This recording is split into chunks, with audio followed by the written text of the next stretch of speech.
araw, inaayos ko nga pala dito yung artificial plant. Matagal ko na itong nabili, ngayon ko lang inayos. Gusto ko nga sana kasi totoong halaman, kaya lang maliit lang naman itong tinitirhan namin.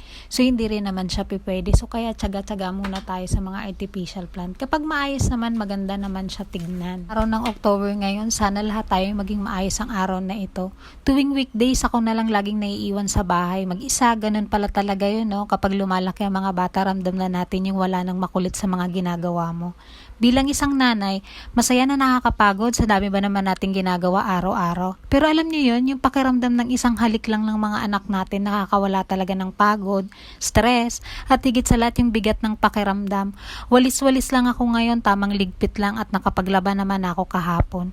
Sa dami ng gawain, buti nga't naisisingit pa natin ng ibang mga bagay. Alam niyo yun, yung kapag nanay ka pala talaga, no, kaya mong pagsabay-sabayin lahat. Yung naglalaba ka, nagluluto, naglilinis, nag-aayos ka pa ng bahay, inaalagaan mo pa yung mga anak mo.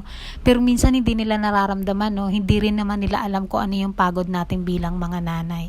Nakikita nyo dyan, ang ganda rin ng lagayan namin ng TV. Ayun na yung artificial plant na kaninang inaayos ko.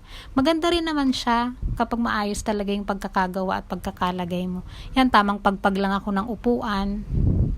Wala kasi ngayon nakaupo kasi yung dalawang bata nasa school, pero mamaya makikita mo yan. Ako kung paano naman yung mga una dyan, ang gulo-gulo na naman ng upuan na yan. Pero kapag sinabi ko naman na ayusin nila, mababait naman sila. Tamang ligpit din sila para hindi na rin naman ako ang mag-ayos pa.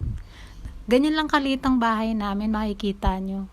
Kung ano lang ako magligpit dyan. Totoo nga pala talagang kasabihan, no? Wala naman sa laki o liit ng bahay. Kahit maliit, kapag maayos at malinis ka, maganda rin naman siyang tignan.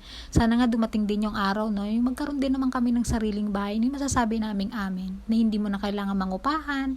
At alam mo yun yung pinapaganda bahay. Sa dami ng gawain, buti nga't naisingit pa ni Mother Dragon ng pakapi-kapi ko dyan. Alam mo yung kapag nakaupo ka, nagmumuni-muni ka, hindi pa rin pala nakakapag-relax, no? Kasi yung utak mo naman yung tumatakbo sa dami mo ba namang iniisip. Alam mo yung one at a time, magiging maayos din naman yung lahat. Nakapagluto naman ako dyan. Kaya lang mangyayari, ako na lang din naman ang kakain mag-isa kasi wala yung dalawang bata, nasa school. Tara po, pa-almusal tayo.